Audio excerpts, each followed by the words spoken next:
Welcome to Full-Time Grievers, the podcast for people who aren't pretending we're over it. I'm Nathan M. McTagg, co-founder of the Center for Emotional Education and a grief specialist. Here, we talk about what it really takes to survive bereavement, how to move not on, but forward. Tune in for stories, tools, and truth-telling from me and other full-time grievers learning to live through loss without abandoning ourselves. Thank you for being here and for showing up in whatever state you're in today. Welcome back to Full-Time Grievers, and blessed solstice to you. I feel really glad that you're tuning into this episode, in part because I have some news to share with you, but also because this is one of the tenderest times of year for so many of us, when we're supposed to do festivities and celebrate and shop and all that kind of stuff, while our nervous system may be wanting to, turtle up or tune it all out.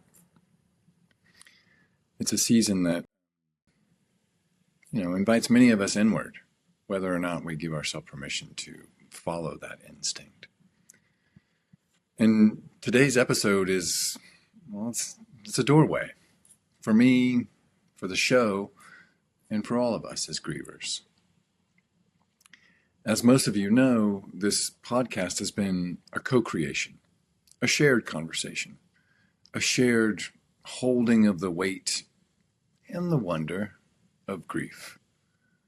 And for our first season, that was exactly right. And as life and grieving continue to change us, this container is changing too. Celisa, my highly esteemed co-host, is completing her chapter as co-host here, and doing so with a lot of self-love and, I'd say, a lot of grace and rightness of timing. To be clear, absolutely transparent, there's no rupture here, there's no falling out. There's just an authentic and powerfully vulnerable arriving at a threshold where Celisa's energy and her growth are asking her to move in other directions. And mine are being called to continue tending the fire here. This podcast exists because Celisa helped me midwife it into being. Her imprint is woven into this show, and it always will be. This is a closing, but in no way is it an erasure. And because this podcast is built on the belief that love isn't undone by endings, I also want to send Celisa forward with a blessing for her next becoming, wherever her grief work and her life work take her next. The world really, really needs more people who can accompany sorrow, and she's definitely one of those people.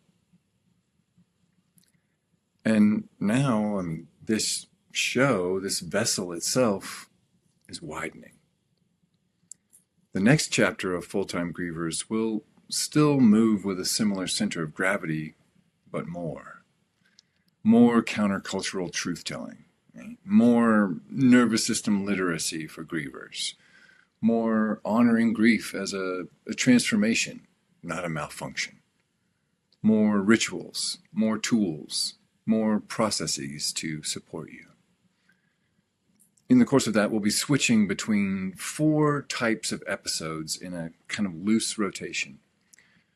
One type will be deeper solo episodes, the kind of long-form explorations you already know us for, but just me. In these kind of anchor episodes, we'll take the ideas that we touch on here, grief in the nervous system, grief as identity, grief as transformation, grief as revolt, along with questions from listeners and other input from you all, and we'll go all the way into them. These aren't kind of like how to fix your grief episodes. They're spaces to examine the truth of what loss does to us, of what loss asks of us, and what it offers.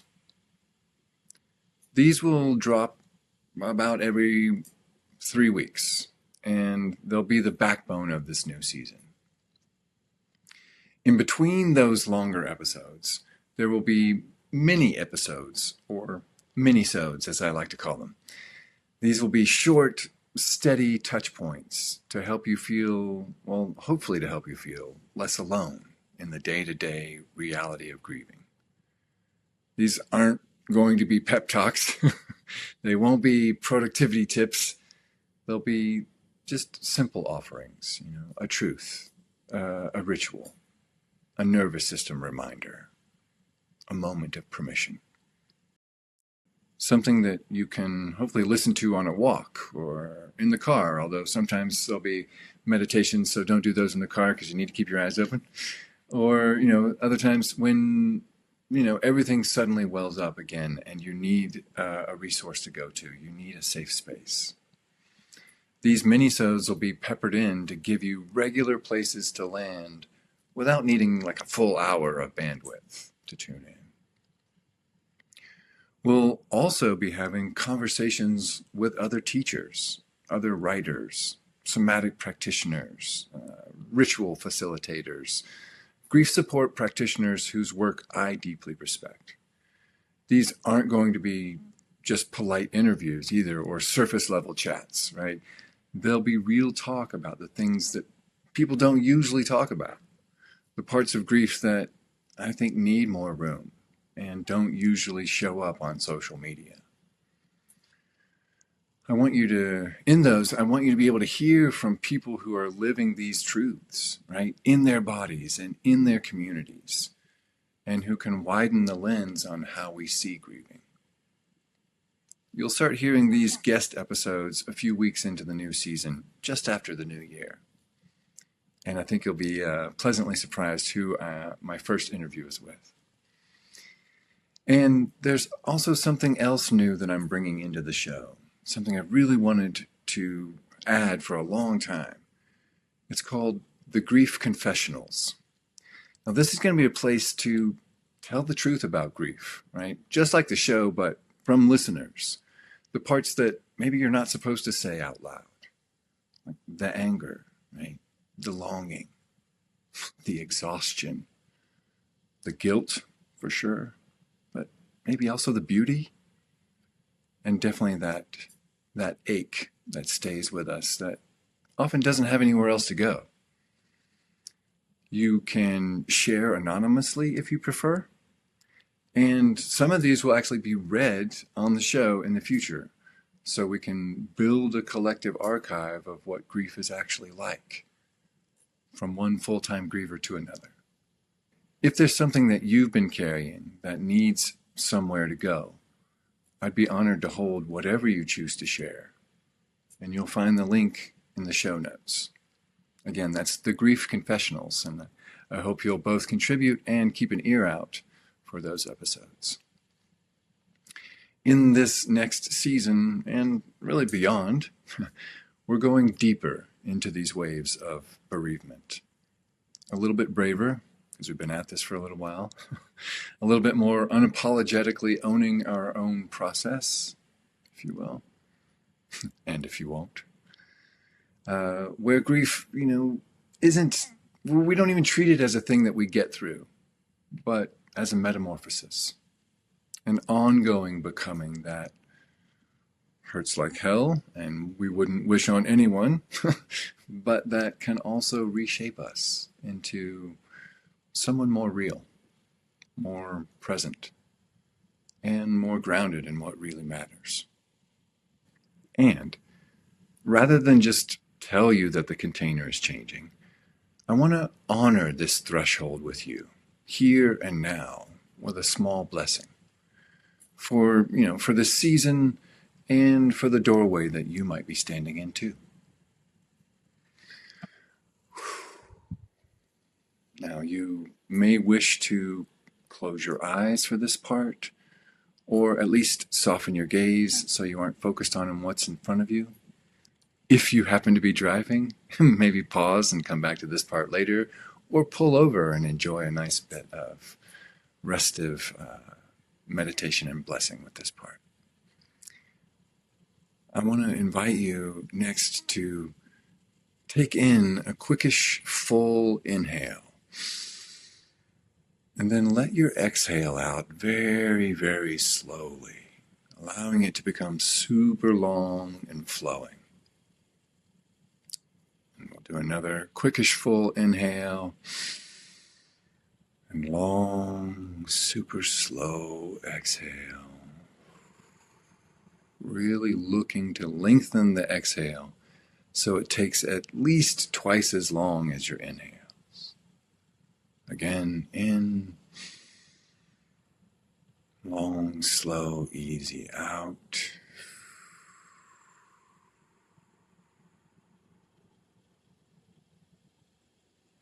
And we'll just keep that going for the next minute or so, letting that nice, easy breath support you to center and ground and rest a little bit.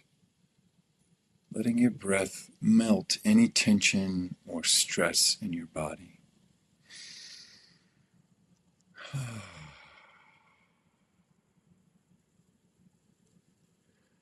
And as you keep breathing, I'll invite you to notice your energetic roots reaching into the ground and your energetic branches reaching up into the air. Your roots sinking deeper and deeper into the earth. Your branches stretching further and further upward and outward. And as you breathe in, you draw life force in from your roots, feeling it fill your body. And as you breathe out, long and slow, you share the extra bits of that life force out through your branches. And let's just stay here for a moment with these quickish full inhales and long, slow, easy exhales, drawing life force upward through our roots and sending it outward through our branches.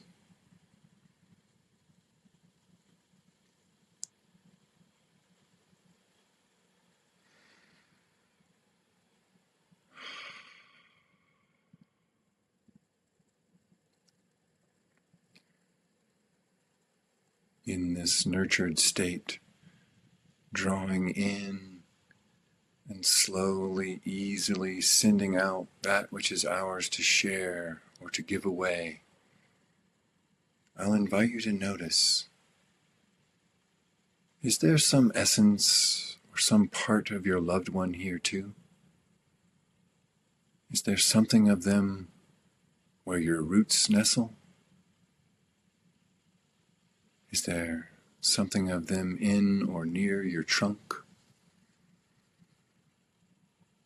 Is there something of them out there where your branches reach?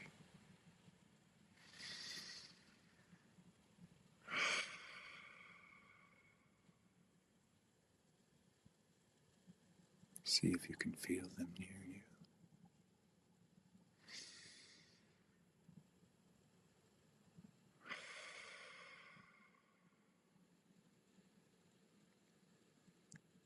In the northern hemisphere, this is the darkest week of the year, literally, symbolically, cosmically.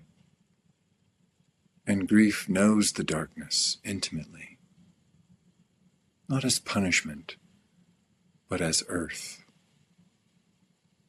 This is the season where what is unseen is still becoming. So if your grief feels heavier right now, if you feel more tired, more raw, more undone than usual, that isn't a failure. That is your body telling the truth. You are allowed to move more slowly in the dark. You're allowed to not perform joy you don't have. You're allowed to belong to yourself, even here. In the Southern Hemisphere, this is a season of illumination, the longest days of the year. And our grief deserves to be witnessed as well. Know too that you are allowed to bring your process into the light.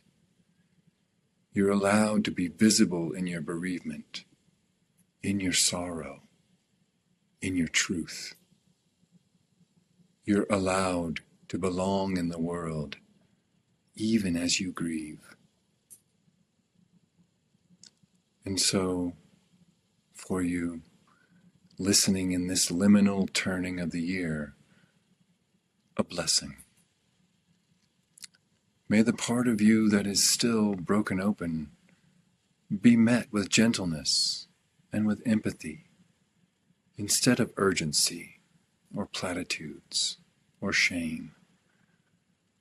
May the dark or the light be your shelter, not a threat.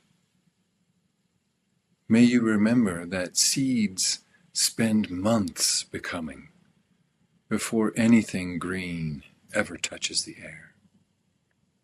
May you trust what is becoming in you, even if you don't yet know its shape. And if this season is quieter than you expected, or lonelier than you wanted, or more sacred than you know how to express, may you let that be as well. Because you are still becoming. And grief is not the thing that ruined you. Grief is the thing that is remaking you into someone who does not abandon themselves. May you feel your loved one somewhere close by, and may you always remain connected with them in love. Another breath here. Really letting your exhale extend and drift as long as it feels comfortable, even pushing out that last little bit of air before another quickish full inhale and another long, slow exhale. If your eyes are still closed, you can gently flutter them open. But you might just keep those long, easy exhales going for a few more minutes. Beginning in January, you'll start to hear more of our new rhythm. Nothing about this shift means that you're losing a companion. Just means this companion is growing too. Thank you so much for being here, in the in-between. In the quiet, in the holding of the part of us that most of the world still refuses to witness. This is the next chapter of Full-Time Grievers. Not an end to what came before, but a threshold. And I'm honored to cross it with you. Until next time, be well. Thank you for being here, and for giving yourself permission to grieve in the ways that are right for you. If this episode met you where you are, please like this video, subscribe, and hit the bell so you'll know when new episodes drop. And if someone came to mind while you were watching, please send this to them. They could probably use it. You can download our free grief journal, A Place to Put It Down, through the link below. And there, you'll also find the link to share your own Grief Confessional for the show. And remember, you don't have to get over it. Just stay with yourself through it. I'm Nathan M. McTagg, and this is Full-Time Grievers,